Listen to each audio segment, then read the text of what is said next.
बेहतरीन drama serial baby बाजी के इस एपिसोड में आप देखेंगे कि नसीर चला जाता है पुप्पो बेगम के पास और उसको जाकर कहता है कि मैं आपको साफ और आखिरी दफ़ा ये बात समझाना चाहता हूँ कि अपने इस बिलाल को दूरी रखिए, क्योंकि ये चमचा अगर आ गया तो अब जिंदा बाकी बच के नहीं जाएगा।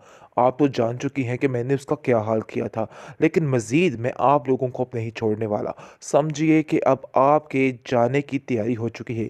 जिस पर पुप्पो बेगम काफ़ी ज़्यादा गुस्से में आ जाती है और बिल्कुल नागिनों जैसी शक्ल अख्तियार कर लेती है और कहती है, सायरा इसको साफ साफ कह दो कि यहाँ से चला जाए। अगर ये ना गया तो मुझसे बुरा कोई नहीं होगा। ऐसा ना हो कि मैं पुलिस बुलवा लाऊं। और जो कुछ कारोबार मैंने तुम लोगों को दिया हुआ है उस पर सब्र शुक्र करो और जितनी दिन हो सके गुजारा करो, क्योंकि वो भी अनकरीब तुम लोगों से जाने वाला है। जिस पर आप देखेंगे कि अजरा कहती है कि अरे मामलात को क्यों बढ़ा रहे हैं, जाए नसीर तुम इधर से चले जाओ।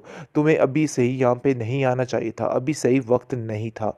मैं तुम्हें खुद बताती कि किस वक्त क्या करना है और किस वक्त क्या जंग लगानी है। जिस पर आप देखेंगे कि नसीर कहता है कि आप नहीं जानती है कि बिलाल हर चीज़ पर कब्जा करने की कोशिश कर रहे हैं और ये पुप्पो बेगम इनके पीछे लगी हुई हैं और सारा कुछ यही करने की कोशिश कर रही हैं। जिस पर पुप्पो कहती है, अरे जो मैं करती हूँ लानिया करती हूँ, मुझे किसी से कोई खौफ खतरा नहीं है, इसलिए मुझसे आइंदा से इस लहजे में बात मत करना। जिस पर नसीर वहाँ से गुस्से से चला जाता है और कहता है कि बहुत जल्द मैं आप लोगों को देख लूँगा। जो आपने हमें बेघर किया है, आपको बेघर भी नहीं रहने दूँगा। ये बात अपनी ज़हन में रखना। जिस पर मज़ीद गुस्से में आ जाती है पुप्पो बेगम और कहती है कि मुझे इस तरह के ताने मत दो। इधर-जिधर तुम खड़े हो ये मेरा ही घर है। शायद तुम ये बात भूल रहे हो। आगे से ज़रा कहती है, हाँ, पुप्पो बेगम सही कह रही हैं। यानी कि जानबूझकर उसके सामने उसकी हिमायत करने की कोशिश कर रही है और कहती है वो बिल्कुल सही कह रही है। तुम नसीर यहाँ से चले जाओ। इस तरह की बातें बिल्कुल भी ज़ेब नहीं देती हैं। नसीर समझ जाता है कि ये फिर से कोई चाल चलने वाली है और सब कुछ ठीक होने वाला है। कहती है कि पता नहीं ज़रा भाभी किस हाल में है और बेचारी किस तरह से अपनी ज़िंदगी गुजार रही हैं।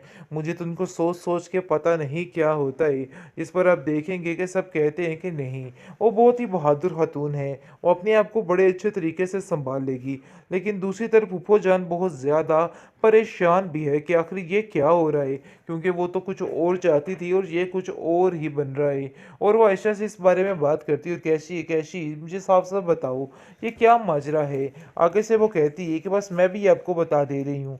अगर कोई ऐसी बात अब सामने आई तो समझिए कि ये सारी बातें अदालत में ही जाएँगी और मैं इस बातों को बताने से बिल्कुल भी गुरेज़ नहीं करूँगी। यानी कि वो पूरा-पूरा साथ देगी, इज़रा को रज़रा को कहेगी कि आप परेशान मत हो, सब ठीक हो जाएगा और उसका पूरा-पूरा साथ देने के लिए तैयार है और इज़रा को भी कह देती है कि आपको बिला वजह परेशान होने की कोई ज़रूरत नहीं है। मैं आपको इन सब बातों में साथ देने के लिए तैयार हूँ और इनकी सारी जो बातें हैं इसको पर्दापोश ज़रूर करूँगी और आपका साथ दूँगी। जिस पर इज़रा कहती है कि हाँ, मुझे यकीन है कि तुम ऐसा ही करोगी। लेकिन ऐसा ना हो कि ऐन मौके पर तुम इन बातों से बदल जाओ और सारा मामला ख़त्म हो जाए। इस पर वो कहती है कि नहीं, अब ऐसा नहीं होगा। लेकिन नज़र आप देखेंगे कि ऐसी-ऐसी बातें सुनती है और सुनकर हैरान हो जाती है और कहती है कि कोई इस तरह का भी इंसान हो सकता है, क्योंकि आशीष को एक-एक बात बताती है और कहती है कि ऐसा हुआ, ये हुआ, वो हुआ। जिसको सुनकर वो कहती है कि मेरी तो हैरत गुम हो चुकी है। आखिर ये क्या मसला बन चुका है? तुम देख लेना कि बहुत जल्द ये लोग खुद ही इस चीज़ का इज़हार कर देंगे और सबके सामने यही ज़ाहिर करेंगे कि इन्होंने ही सब कुछ किया था।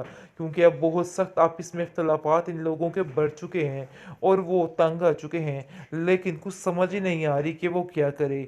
दूसरी तरफ आशी इस बात के लिए नहीं मान रही है, लेकिन अब देखेंगे कि अज़रा का भी इस घर में अब दम घुटता है और उसको समझ ही नहीं आ रही कि आखिर वो क्या करे। लेकिन फिर भी उसने सोच लिया है कि वो हिम्मत नहीं आ रही। फूफो जो नज़रा को कहती हुई नज़र आ रही है, अरे बीबी जान जल्दी से अपनी इद्दत को ख़त्म करो और निकलो यहाँ से, चलती बनो, क्योंकि मैं तुम्हें मज़ीद यहाँ पे बर्दाश्त नहीं कर सकती हूँ। लेकिन नज़रा किसी और ताक पे बैठी हुई है, क्योंकि है तो वो शातिर औरत। दूसरे तो बेचारे लोग यहाँ से चले गए, लेकिन वो ठान लेती है कि नहीं, बहुत जल्द इसका सारा चेहरा बेनकाब करके ही रहेगी। क्योंकि जैसे ही आप देखेंगे कि वो अस्मा को कॉल करती है और कहती है कि अस्मा देख लेना कि ये काम बड़ी ही चालाकी के साथ होंगे और इनकी अपने ही ऐसी फूट डलेगी कि सारा मामला ठीक हो जाएगा। जाएगा। तुम्हें बिल्कुल भी परेशान होने की कोई भी ज़रूरत नहीं है। जिसको सुनकर आप देखेंगे कि इस्मा कहती है कि ज़रा भाभी ऐसा ना हो कि आप किसी चुंगल में फँस जाएँ, यानी कि कुछ ऐसा ना ये लोग कर दें जिसकी वजह से मसला ख़राब हो जाए। इस पर वो कहती है कि तुम फ़िक्र मत करो, मैं इधर सब कुछ हैंडल कर लूँगी, बल्कि तुम नहीं जानती कि आप लोगों के जाने के बाद इधर क्या मुश्किल हो रहा है। जिसको सुनकर वो कहती है कि आखिर क्या हुआ? आगे से आप देखेंगे कि वो बताती है कि इनकी आपस में ही फूट पड़ चुकी है। इसके भतीजे ने खुद ही इस चीज़ का इज़हार कर लिया है कि सारा कुछ जिस तरह हथिया कर लिया है, ऐसे ही मैं बाहर निकाल सकता हूँ। यानी कि मिनट में आपकी हर चीज़ को ख़त्म कर सकता हूँ, क्योंकि असल में अब वो आशी के लिए ये हाथ माँग रहा है।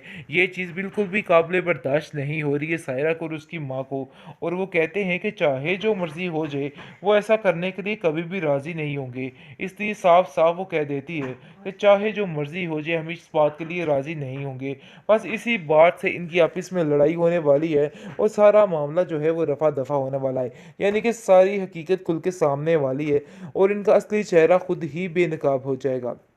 खैर आप देखेंगे कि अब अज़रा जो है वो फ़ोन करके कहती है कि परेशान होने की किसी को कोई ज़रूरत नहीं है, लेकिन उसकी माँ उसको समझाती है कि तुम परेशान मत हो, ज़रा हौसले और हिम्मत से काम लेना, देख लेना सारे मसले खुद ही हल हो जाएंगे। लेकिन अब देखेंगे कि बहुत ज़्यादा परेशान हो चुकी है बेचारी फ़रत, और कहती है कि पता नहीं ज़रा भाभी किस हाल में है और बेचारी किस तरह से अपनी ज़िंदगी गुजार रही हैं। मुझे तो उनको सोच सोच के पता नहीं क्या होता है। इस पर आप देखेंगे कि सब कहते हैं कि नहीं, वो बहुत ही बहादुर खातून है, वो अपने आप को बड़े अच्छे तरीके से सँभाल लेगी। लेकिन दूसरी तरफ फूफो जान बहुत ज़्यादा परेशान भी है कि आखिर ये क्या हो रहा है, क्योंकि वो तो कुछ और चाहती थी और ये कुछ और ही बन रहा है। और वो आयशा से इस बारे में बात करती है और कैसी कैसी मुझे साफ-साफ बताओ, ये क्या माजरा है? आगे से वो कहती है कि बस मैं भी आपको बता दे रही हूँ, अगर कोई ऐसी बात अब सामने आई तो समझिए कि ये सारी बातें अदालत में ही जाएँगी और मैं इस बातों को बताने से बिल्कुल भी गुरेज़ नहीं करूँगी। यानी कि वो पूरा-पूरा साथ देगी, इज़रा को रज़रा को कहेगी कि आप परेशान मत हो, सब ठीक हो जाएगा, और उसका पूरा-पूरा साथ देने के लिए तैयार है। और इज़रा को भी कह देती है कि आपको बिला वजह परेशान होने की कोई ज़रूरत नहीं है।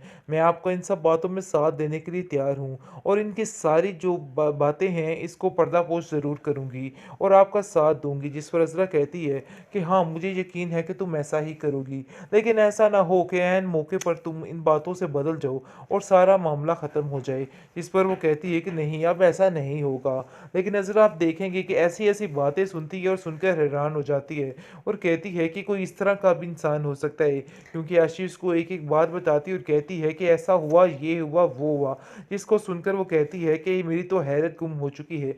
आखिर ये क्या मसला बन चुका है? तुम देख लेना कि बहुत जल्द ये लोग खुद ही इस चीज़ का इज़हार कर देंगे और सबके सामने यही ज़ाहिर करेंगे कि इन्होंने ही सब कुछ किया था। क्योंकि अब बहुत सख्त आपस में इख्तलाफात इन लोगों के बढ़ चुके हैं और वो तंग आ चुके हैं, लेकिन कुछ समझ ही नहीं आ रही कि वो क्या करे। दूसरी तरफ आशी इस बात के लिए नहीं मान रही है, लेकिन अब देखेंगे कि अज़रा का भी इस घर में अब दम घुटता है और उसको समझ ही नहीं आ रही कि आखिर वो क्या करे। लेकिन फिर भी उसने सोच लिया है कि वो हिम्मत नहीं हारे।